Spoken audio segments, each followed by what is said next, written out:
En octobre, la commission d'État a achevé ses travaux sur le site du BTUI Sovelmash. Les contrôleurs ont apprécié le haut niveau de préparation et de qualité du bâtiment et ont formulé des observations. Maintenant, la société élimine les remarques, après quoi une nouvelle vérification sera effectuée. Ceci est nécessaire pour obtenir la fameuse conclusion sur l'achèvement de la construction. Parallèlement à l'examen de la commission d'État, Sovelmash se préparait pour le lancement de l'entreprise. Plusieurs nouvelles machines ont été réceptionnées au BTUI, notamment un tour, une fraiseuse et un centre d'usinage vertical, ces deux derniers à commande numérique, ainsi que divers outils pour machines-outils, laminage, taraudage et perforation. Le premier lot de cartons d'emballage pour la meuleuse d'ongles a été livré. C'est une autre étape nous rapprochant de la production de nos propres produits. Les ingénieurs de Sovelmash étaient engagés dans l'amélioration du drone Motelok. Ils ont terminé le traitement du rotor du moteur, après quoi il a été allégé de 2 kg. Les technologies de production sont également mises au point grâce au lancement de matériels spéciaux. En octobre, la première estimation de la valeur cadastrale du BTUI Sovelmash a été reçue. C'est sur ce montant que sera prélevé l'impôt foncier à l'avenir. Jusqu'à présent, la société Sovelmash, en tant que résident de la Z2S Technopolis Moscou, bénéficie d'un taux favorable de 0% sur cette taxe.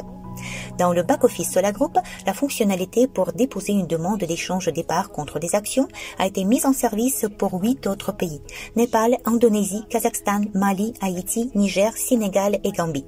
Maintenant, cette opportunité est disponible aux investisseurs de 29 pays.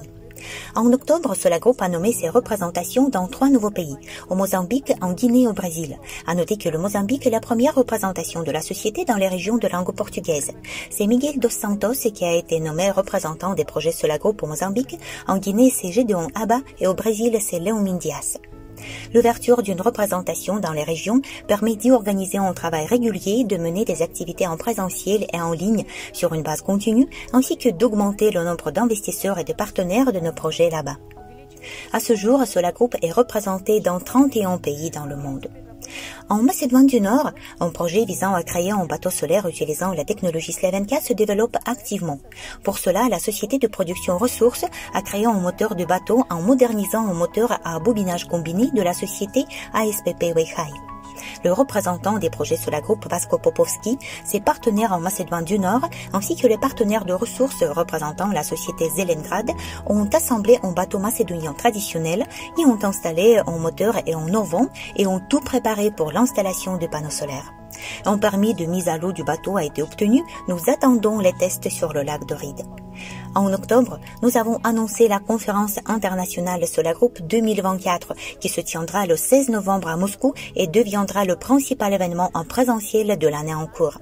Les représentants des sociétés Solagroup et Sovelmash vont partager les nouvelles de la construction du BTUI, les résultats du développement du projet, les plans pour l'avenir et d'autres informations importantes pour les investisseurs et les partenaires. Les invités pourront voir des véhicules utilisant la technologie Slavenka, obtenir des réponses à leurs questions et discuter les uns avec les autres. Pour en savoir plus sur cet événement, scannez le QR code sur vos écrans.